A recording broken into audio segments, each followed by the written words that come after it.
Hari itu langit di Bora-Bora begitu bersih. Angin pantai berhembus dengan lembut. Mereka duduk melingkar di bawah pohon kelapa. Tak jauh dari villa tepi pantai. Di tengah suara deburan ombak, permainan sederhana dimulai. Menulis surat untuk masa lalu. Satu persatu mereka membaca surat masing-masing dengan suara penuh tawa, kenangan, bahkan sedikit air mata yang tercecer tanpa disengaja.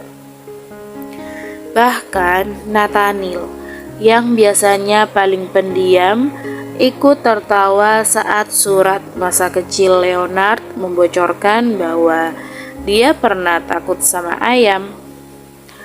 Kalau bisa kembali, aku cuma mau bilang, jangan ambil ayam tetangga, walau kelaparan, ujar Leonard, dan semua langsung meledak tertawa. Suasana begitu hangat, saling terbuka, dan untuk pertama kalinya semua dari mereka merasa seperti keluarga. Sore menjelang, langit mulai bergradasi jingga. Alia yang tengah menenangkan kumis yang terjebak di dalam tas kecilnya mendapatkan notifikasi pesan. Dibukanya dengan pelan.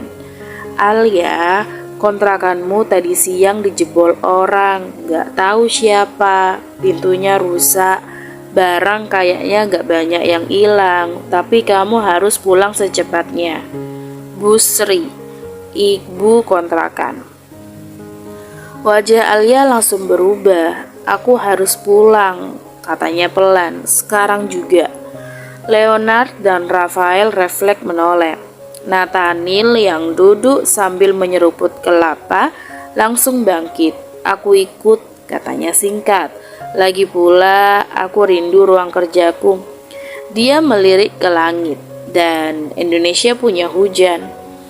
Alia menoleh ke Bu Rini yang juga sedang duduk sambil memijat kakinya. Bu, ikut aku pulang ya, biar gak sendiri di sini. Bu Rini hanya mengangguk cepat sambil merapikan topinya.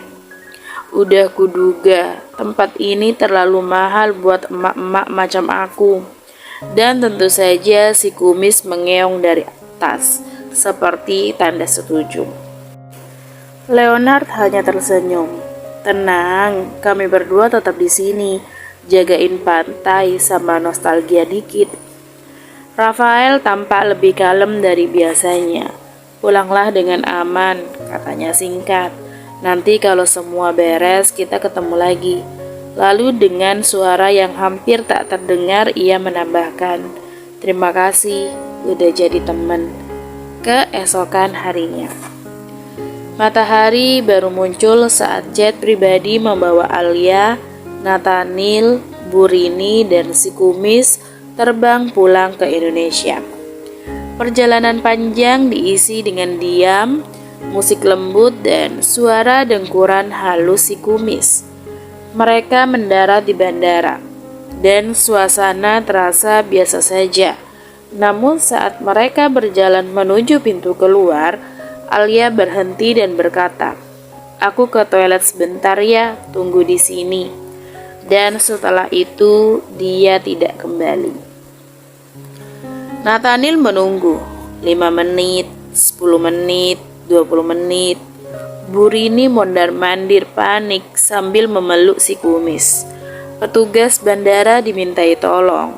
Toilet dicek, tidak ada. Alia pun menghilang. Waktu terus berlalu, 2 jam, 3 jam, Alia tak kunjung kembali. Nathaniel mulai tampak cemas, bukan dengan ekspresi yang berlebihan, tapi dari cara dia berdiri dan melihat ke arah pintu toilet berulang kali. Petugas keamanan bandara dipanggil, toilet diperiksa, ruangan sekitarnya disisir, tidak ada jejak Alia. CCTV juga aneh. Salah satu kamera tepat di jalur keluar toilet mendadak buram pada menit-menit yang krusial, seolah-olah seseorang memang sengaja menghapus jejaknya. Polisi akhirnya dipanggil. TKP dikunci. Mereka mengumpulkan barang-barang yang tertinggal dan mengambil sampel forensik. 2 hari lagi hasilnya keluar, kata salah satu penyidik. Tapi satu hal yang bisa saya bilang, pelakunya sangat profesional. Nathaniel menunduk, matanya tajam. Burini memeluk si kumis sambil terus komat-kamit, berdoa sambil sesekali meneteskan air mata. Ya Allah, Alia kemana sih? Di tempat yang jauh, di villa tepi pantai, Leonard sedang duduk menikmati kelapa sambil menggoda Rafael agar belajar main ukulele. Hingga ponselnya bergetar. Panggilan dari Nathaniel. Dalam waktu singkat, seluruh rona di wajah Leonard berubah. Matanya membelalak. Alia hilang. Ia langsung berdiri, menelpon satu persatu pengawal yang ditugaskan menyamar di sekitar kontrakan Alia. Dan kabar itu datang. Tidak ada pembobolan kontrakan. Tidak ada kejadian aneh. Semuanya normal. Leonard tercengang. Berarti pembobolan kontrakan itu cuma umpan, gumamnya. Pikirannya langsung berpacu. Ini bukan penculikan biasa. Orang ini tahu cara menyusup tanpa jejak, bahkan menipu sistem pengamananku. Ia menatap Rafael yang masih duduk di bawah pohon. Menyadari ada sesuatu yang berubah, Leonard berjalan cepat ke arah Rafael. Maaf bro, liburannya harus gue sudahi. Gue harus cari Alia. Rafael hanya mengangguk, kali ini tanpa komentar sarkastik. Tatapannya tajam. Kalau butuh bantuan, lo tahu kan harus hubungi siapa? Jet pribadi pun segera disiapkan. Selama penerbangan, Leonard hanya diam. Matanya menatap kosong ke arah langit biru. Di tangannya, ia memegang catatan kecil, semacam log aktivitas Alia selama beberapa minggu terakhir. Dia tidak berkata apa-apa, tapi dari sorot matanya, satu hal yang jelas. Dia tidak akan berhenti sampai Alia ditemukan. Leonard kembali ke Indonesia dengan wajah muram dan pikiran yang dipenuhi kemungkinan. Langkah pertamanya adalah menemui Nathaniel yang kini kembali ke kantornya, tetap tenang seperti biasa namun dengan ekspresi yang lebih serius dari biasanya. Lo nemu sesuatu di bandara? Tanya Leonard langsung tanpa basa-basi. Nathaniel menggeleng. Gak ada yang aneh. CCTV sempat mati selama 3 menit. Ponselnya Alia gak aktif. Gak ada barang yang tertinggal selain tas kecilnya yang ditaruh di dekat wastafel. Ia diam sebentar lalu menambahkan, semuanya terlalu rapi, seolah-olah direncanakan jauh-jauh hari.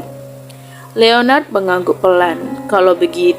Kalau segitu rapinya, ini bukan penculikan random. Leonard tahu ia harus bergerak lebih cepat dan lebih dalam. Berbeda dengan Nathaniel yang mengandalkan akal dan ketenangan, Leonard punya aset dan koneksi yang bisa menembus banyak pintu tertutup. Ayahnya adalah sahabat dari beberapa tokoh penting, termasuk di kepolisian dan juga lembaga negara. Namun, ada satu detail kecil yang mengganjal pikirannya. Chat dari ibu kontrakan Alia.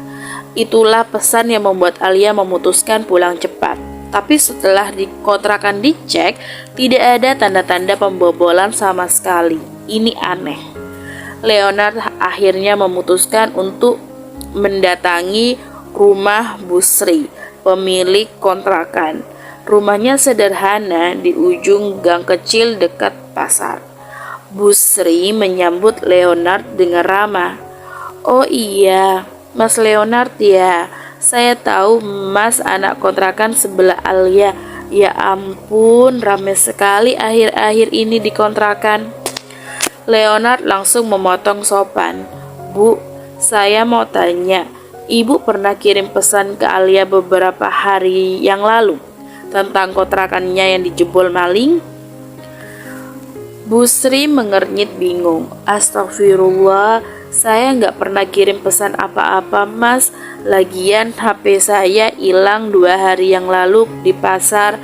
Mungkin itu ulah orang yang nemuin HP saya. Dek. Leonard mulai menyusun pola. Kalau boleh, ibu masih simpan dashboard HP-nya nggak? Bu Sri pun mengambil dashboard dari lemari kayu tua. Ini Mas, untung aja belum saya buang. Leonard segera mencatat nomor email dari dashboard tersebut. Matanya menajam. Makasih banyak Bu, ini sangat penting. Saya akan coba lacak lewat jalur resmi.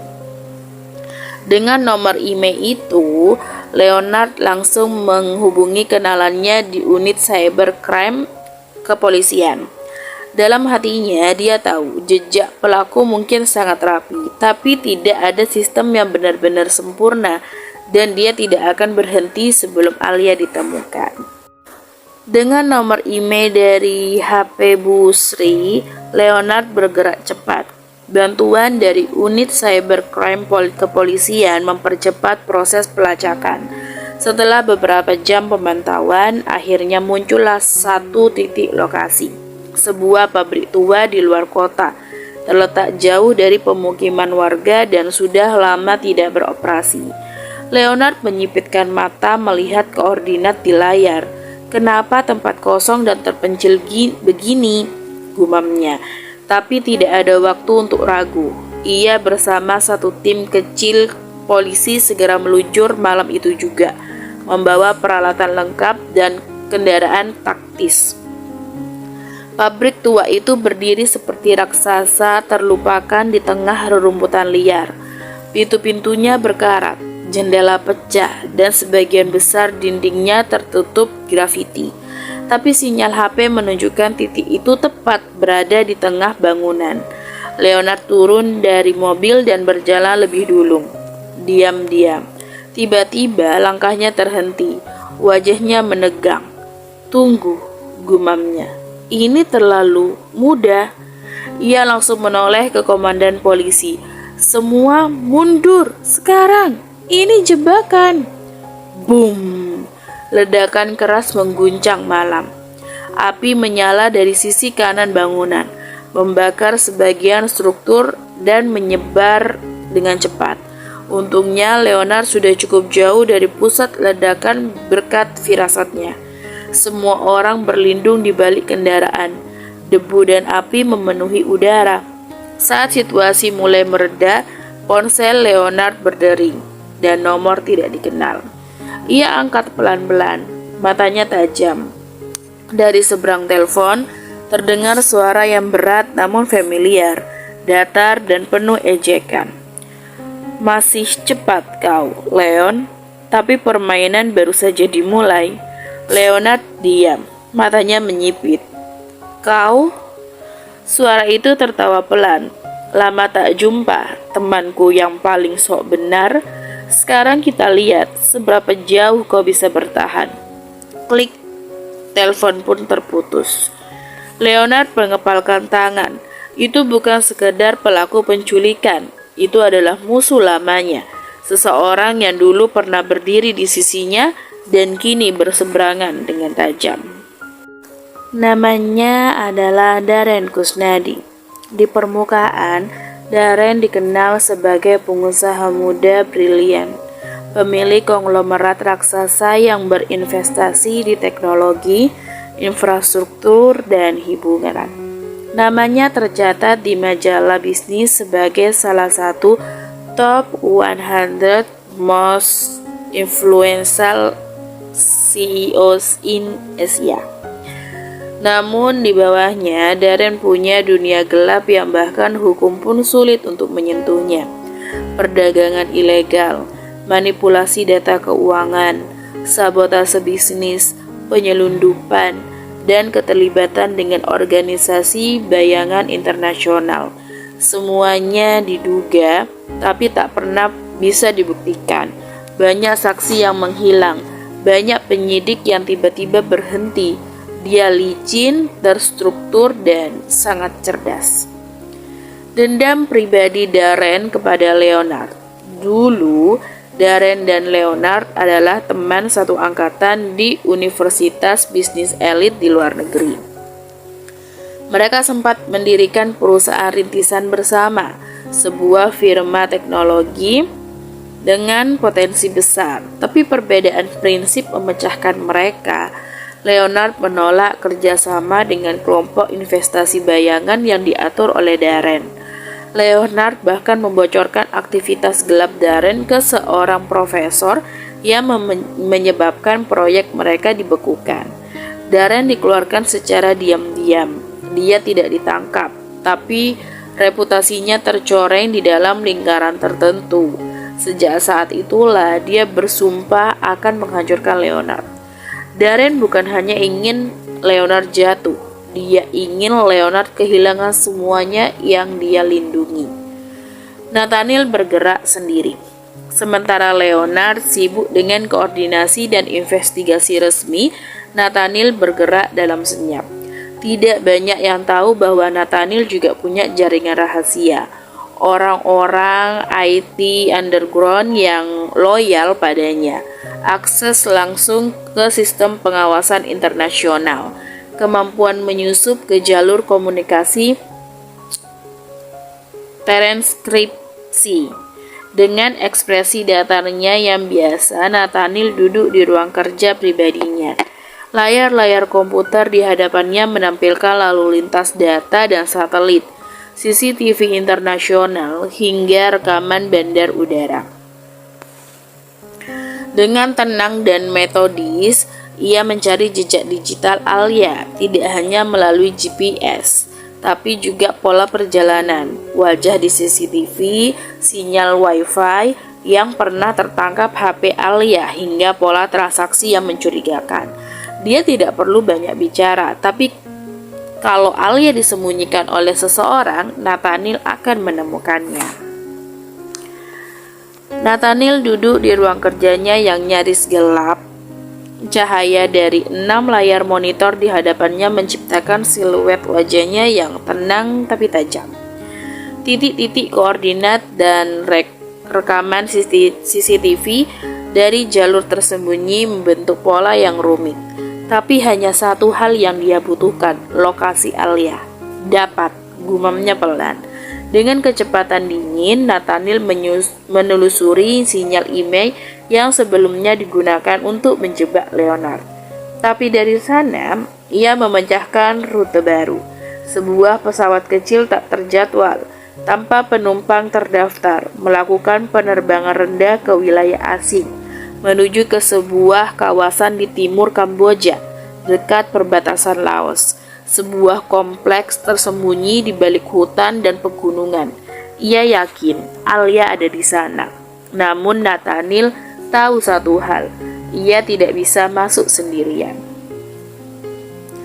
Pukul 1.30 dini hari, di parkiran bawah tanah sebuah gedung tua yang tak terpakai, Nathaniel menunggu Leonard dengan mengenakan jaket hitam dan membawa berkas kecil. Ketika mobil hitam Leonard datang dan lampunya padam, Nathaniel menghampiri dengan langkah pasti. "Kenapa kamu tidak lapor polisi aja?" "Karena hukum tidak bisa menjangkau orang seperti Darren. Dan karena Alia bukan sekedar target, dia adalah peringatan." Nathaniel menyerahkan sebuah tablet. Di dalamnya ada rekaman pengintaian, dana lokasi, dan analisis keamanan. Leonard menyimak dalam diam, wajahnya mengeras. "Aku bisa masuk lewat sistem, tapi aku butuh seseorang yang bisa menghadapi orang-orang bersenjata di sana. Aku butuh kamu." Leonard menatap lurus ke arah Nathaniel, kemudian mengangguk tanpa kata. Dia tahu, ini bukan misi penyelamatan biasa, ini personal. Rencana diam-diam mereka. Pertama, menggunakan jet pribadi Nathaniel untuk menyamar sebagai pengusaha asing yang ingin membeli tambang. Yang kedua, menyusup ke wilayah target dengan alasan inspeksi lokasi.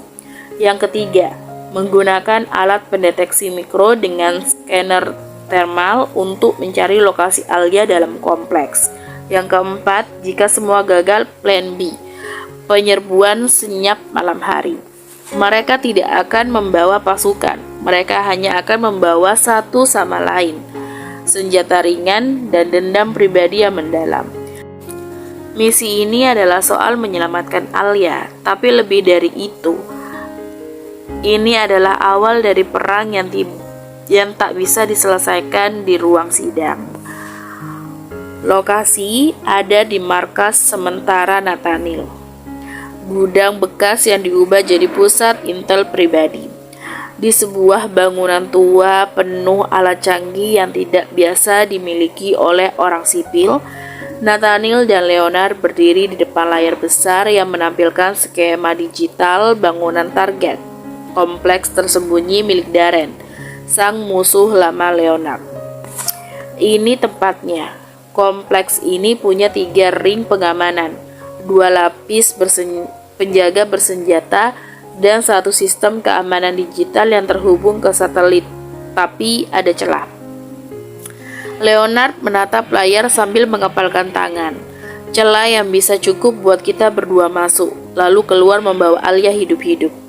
Nathaniel membuka peti hitam dan menunjukkan senjata ringan, pelacak suhu tubuh, kamera kontak mata, dan jam tangan dengan pemancar sinyal darurat. Semua ini teknologi militer, tapi jangan pakai semuanya, kita akan menarik perhatian. Bawa yang cukup buat pulang, sisanya hanya jadi beban. Kemudian Nathaniel membuka laci besi di sisi ruangan. Kotak kecil berisi kalung sederhana milik Alia yang tertinggal di jet. Leonard menatapnya dalam diam. Aku akan pastikan dia memakainya lagi sendiri. Malam hari sebelum berangkat, mereka duduk di atas gedung. Langit gelap, hanya suara angin yang menemani. Kamu tahu, ini mungkin bukan soal menyelamatkan Alia lagi. Ini soal menebus kegagalan kita yang dulu-dulu. Bukan, ini soal memilih diam atau bertindak. Aku sudah terlalu sering diam. Dan untuk pertama kalinya Nathaniel menatap Leonard, bukan sebagai rivalnya, tapi rekan yang akan ia percayai nyawanya. Keesokan paginya, hari keberangkatan. Jet pribadi Nathaniel kini tak lagi mewah, namun dipasangi perlengkapan taktis. Burini dan si kumis dititipkan pada salah satu orang kepercayaan Nathaniel yang tinggal di rumah besar pinggiran kota, aman dan tenang. Leonard mengenakan pakaian pengusaha, membawa koper penuh dokumen palsu. Nathaniel tampak seperti konsultan tambang asing. Mereka berdua naik jet seperti 2 orang yang akan menghadiri pertemuan bisnis biasa. Pilot menoleh ke belakang. Tuan-tuan, kita akan mendarat dalam waktu 7 jam. Wilayah beresiko tinggi, sesuai rencana? Nathaniel menatapnya dengan datar. Sesuai rencana, jangan ubah jalur, kita masuk dan keluar. Dan saat roda jet mulai berputar di landasan pacu, Nathaniel dan Leonard menatap ke depan dengan satu tujuan, membawa Alia pulang, apapun taruhannya. Lokasi selanjutnya yaitu hujan lebat di timur Kamboja dekat perbatasan Laos. Malam hari, kabut tebal menyelimuti area sepi tanpa sinyal komunikasi. Leonard dan Nathaniel tiba menggunakan helikopter kecil tak bertanda, mendarat di zona aman yang telah ditentukan sebelumnya. Dari kejauhan terlihatlah pabrik tua yang telah diubah menjadi markas tersembunyi Darren, terselubung oleh pepohonan rimba dan medan berbukit. Nathaniel menatap gelap hutan dari balik kacamata night vision. Lokasi ini cerdas, dekat jalur penyelundupan, minim pengawasan internasional. Leonard menoleh, juga minim ampun. Sekali masuk sini, keluar hidup itu urusan nanti. Mereka menyusup melewati jalur sungai kecil, mengenakan pakaian tempur ringan, membawa perlengkapan komunikasi, diam, dan granat kejut. Jalur masuk sudah mereka pelajari dari citra satelit dan bekas peta saluran limbah pabrik lama. Terowongan timur, bau bawah tangki tua. Dua penjaga berjaga. Kita butuh pengalihan. Tenang, aku bawa hadiah kecil dari Rafael. Leonard mengaktifkan drone mini dengan speaker suara monyet dan ledakan kecil di sisi lain hutan. Dua penjaga terpancing. Mereka masuk. Bau logam, lembab dan jamur menguap. Kamera CCTV mereka lumpuhkan satu-satu dengan alat jammer portable. Langkah cepat dan senyap membawa mereka ke ruang bawah tanah. Bangunan berlapis baja di tengah pabrik. Namun mereka tidak tahu bahwa Darren sudah menunggu. Di ruang utama, dengan layar monitor besar dan meja penuh minuman keras mahal. Darren duduk tenang, dikelilingi anak buah bersenjatanya. Selamat datang di hutan kecilku, Leonard, Nathaniel. Kalian memang nekat. Di mana Alia? Darren melempar potret Alia di ruangan yang mewah. Tampak sehat, tapi jelas dijaga ketat. Dia aman untuk saat ini, tapi kalian sudah melewati batas. Dia pun mendekat. Dulu, aku hanya sainganmu di bisnis ekspor-impor. Tapi setelah kau menutup jalur belakangku, aku jadi binatang buruan dan aku benci diburu. Kau menyulik wanita tak bersalah demi dendam pribadi. Klasik penjahat pecundang. Darren tertawa. Klasik? Mungkin, tapi sekarang permainan ada di tanganku. Setelah dibebaskan sementara, Leonard dan Nathaniel berpura-pura mundur. Namun sebenarnya mereka menyusun penyelamatan malam harinya. Menyusup lebih dalam ke sektor paling rahasia, tempat Alia dikurung.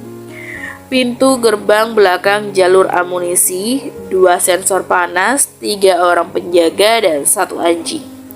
Anjingnya kita sogok pakai ayam, penjaganya kita tidurkan pakai gas hening. Kita bawa Alia pulang malam ini. Lokasi selanjutnya, perbatasan Laos, Kamboja, markas tersembunyi milik Darren. Lewat tengah malam, udara lembab, hutan sunyi, cahaya bulan samar menembus sela dedaunan. Leonard dan Nathaniel melangkah pelan di antara semak-semak, menyusup ke area markas tua yang tampak seperti pabrik kosong dari luar. Padahal di bawahnya tersembunyi jaringan bawah tanah yang penuh penjagaan. Leonard mengenakan jaket anti peluru, kompak hitam, wajah serius. Nathaniel mengenakan jaket abu-abu elegan, tampak seperti CEO tersesat yang salah tempat, lengkap dengan smartwatch canggih yang terus berbunyi pelan. Mereka berhasil memotong aliran listrik di sisi barat markas, memanfaatkan gelap untuk masuk melalui ventilasi tua yang sudah berkarat. Nathaniel berbisik, "Kau yakin lubang ini muat untukku? Jangan sampai aku nyangkut dan keluar di toilet, please." Leonard menatapnya dengan serius. "Diam dan dorong sikumu, ini bukan tamasya." Saat merayap, Nathaniel tiba-tiba bersin keras karena debu. "Kalau kita ketahuan karena alergimu, gue sumpah bisa aja lo bilang semangat Nathaniel gitu kek." Mereka berhasil masuk ke ruang koridor bawah tanah. Kamera CCTV diam-diam dilumpuhkan dengan gelombang peretas dari gadget Nathaniel. Mereka mulai mencari Alia berdasarkan DNA yang berhasil mereka curi. Di tikungan lorong, 2 penjaga berjaga dengan senjata. Leonard bersiap menyerang, tapi Nathaniel lebih dulu maju dan tersandung kabel. Prak! Kepala Nathaniel menghantam lutut penjaga. Si penjaga jatuh pingsan. Leonard yang hendak meninju terhenti dan melongo. "Kau serius?" Nathaniel sambil mengadu. "Aku memang penuh dengan kejutan." Penjaga kedua mencoba kabur, tapi Leonard cepat menendang pintu hingga membentur kepalanya. Mereka pun menemukan Alia di ruang kaca tahanan, duduk lemas dengan waspada. Nathaniel membuka sistem kunci digital sementara Leonard berjaga. Setelah beberapa detik yang menegangkan, "Kalian beneran nekat." Leonard tersenyum tipis. Jangan salahkan kami kalau nanti minta ongkos balik. Tiba-tiba alarm meraung. Lampu menyala merah. Darren muncul di layar besar ruang kontrol. Ekspresinya seperti macan kelaparan. Kalian pikir bisa main-main di sarangku? Keluar hidup-hidup? Konyol. Pasukan bersenjata bermunculan dari segala sisi. Nathaniel mengecek smartwatch. Oke, rencana darurat. Lari sambil berdoa. Rencana daruratku. Tembak balik sambil maki-maki. Mereka terpojok. Tak ada jalan keluar. Suara sepatu pasukan semakin dekat. Leonard bersiap dengan senjata. Nathaniel menekan sandaran meja seolah berharap ada tombol rahasia. Tiba-tiba lampu padam. Lalu muncul ledakan kecil. Suara asap meletup. Asap memenuhi ruangan. Dari balik kabut muncullah sosok bertopeng hitam tanpa suara. Gerakannya seperti bayangan. Dalam waktu beberapa detik, ia menjatuhkan satu persatu penjaga Darren dengan pukulan akurat. Leonard dan Nathaniel hanya bisa melongo. Apakah ini John Wick versi Asia? Gue harap dia ada di pihak kita. Sosok bertopeng itu berbalik, berdiri di depan mereka bertiga. Darren muncul dari balik dinding keamanan, menatap langsung ke arah pria bertopeng. Darren marah. Siapa kau? Tunjukkan mukamu. Dengan pelan, pria bertopeng itu melepaskan penutup wajahnya. Kabut mulai menipis. Cahaya lampu darurat memantul di wajahnya. Dan ternyata Rafael dengan senyum miring khasnya. Darren terdiam. Wajahnya membeku. Darren terbelalak. Kau?